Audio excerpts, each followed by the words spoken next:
right, everybody, welcome back to Friends for Life's Midweek Mini. We're coming at you with some more news from the disabilities field from our good friends over at Disability Scoop. Highly recommend checking that out if you haven't already.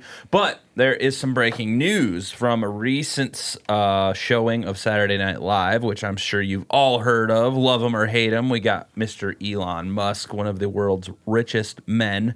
He says that he has Aspergers.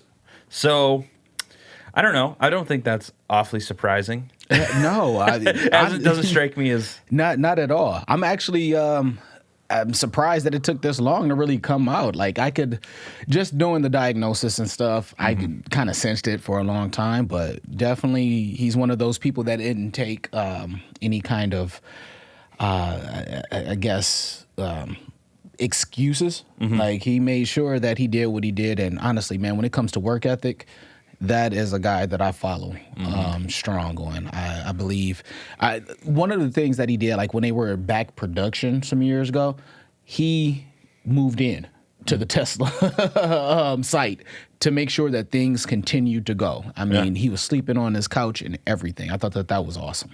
Yeah, I mean, that's what it takes sometimes, man, if you want to make it. Amen. Yeah, the article is saying currently that the billionaire behind Tesla and SpaceX says he's on the autism spectrum. While hosting Saturday Night Live over the weekend, Elon Musk said he has Asperger's syndrome. I'm actually making history tonight as the first person with Asperger's to host SNL, or at least the first to admit it, he says in his monologue. So I won't make a lot of eye contact with the cast tonight, but don't worry, I'm pretty good at running human in emulation mode. I'm actually making history tonight as the first person with Asperger's to host the SNL.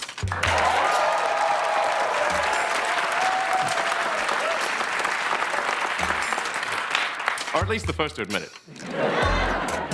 So I won't make a lot of eye contact with the cast tonight.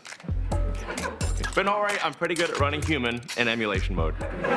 Which is hilarious because everybody's always saying like he's a robot. Yeah, he's, you know, between him and Mark Zuckerberg, like one of my favorite ones with Mark Zuckerberg is when they take him and they make him look like Data from, you know. And I was a Trekkie growing up, so I was like, that's who he always reminded me of, just with a little more sun. I don't know, he's pretty pale, but but the article goes on to say during his appearance, Musk made light of his monotone voice and his propensity to say things that don't go over well.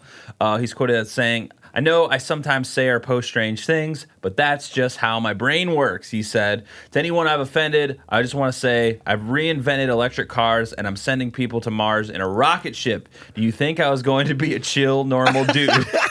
I love it. That is pretty good. Yeah. But Tony, you know, there's a little more in the article here, but what is Asperger's? I'm probably saying it wrong. People are probably cringing right now, but I don't know much about it myself. It's one of those things. I'm letting you say it because I didn't like the joke that it kind of goes with when you say Asperger's. You know, there's this tone about something serious. And, you know, professionally, each and every person will be different. You know, so there's no real specific, I think, just like any disability, there's no one specific only way unless there's something to do with some parts of a diagnosis, as you can see with him.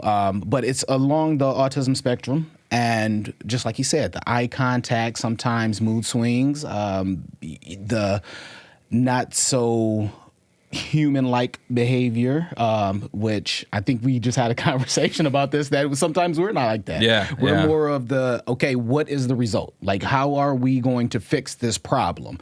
And people typically who are afflicted with Asperger's have that kind of that feeling behind them, and that's how they walk and go through. I mean, so yeah, it just might sometimes feel like, you know, they're not maybe like the best socially in social situations. Correct. And it can be taken the wrong way, you know, by like quote unquote your average person could take it as offensive, but that's the hard part with the quote unquote disabilities field is like it's not a simple, like there's no.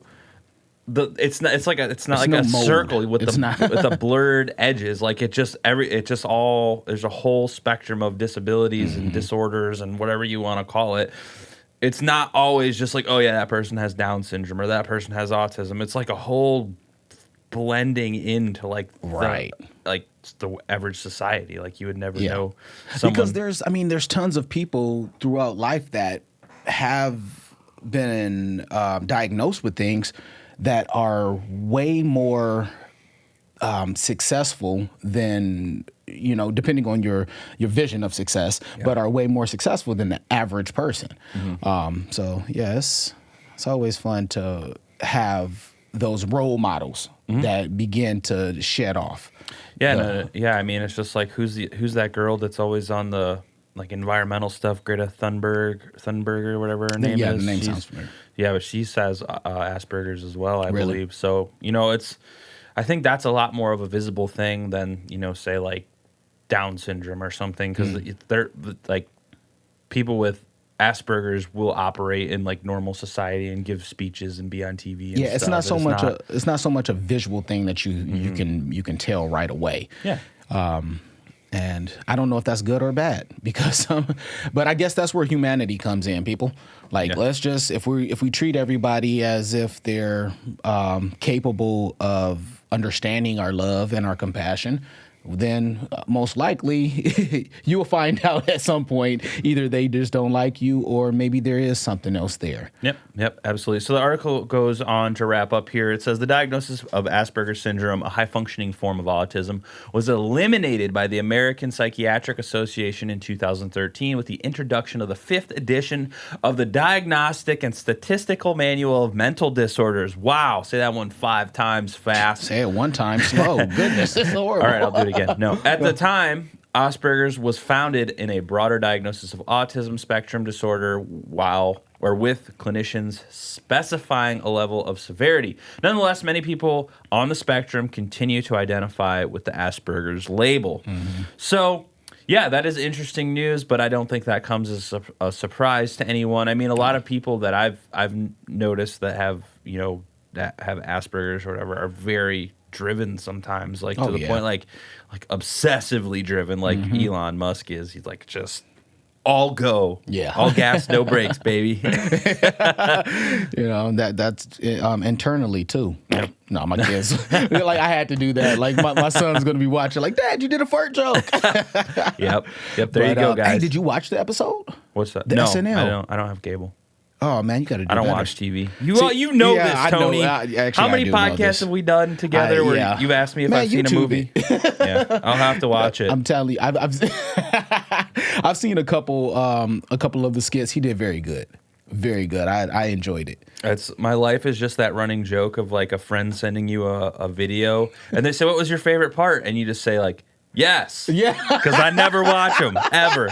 If you send me a video, I do not watch it. I'm sorry. I just don't have time for that. But thank you guys for checking out this week's Midweek Mini. Yes, we'll be back next Wednesday with another one. And don't forget to check out our other shows, including the full-length Friends for Life podcast. We have Medical Mondays with Dr. Craig Escuday. And coming soon, we're going to have some special segments about nursing and those with disabilities. And we've got some cool trainings coming up. And I won't bore you with the rest. We got a lot of stuff going on. You're going to have fun. You're going to love it. Subscribe to our YouTube channel as well and leave us a rating or review on iTunes or Stitcher. See you next week. Later. I had to do it quick.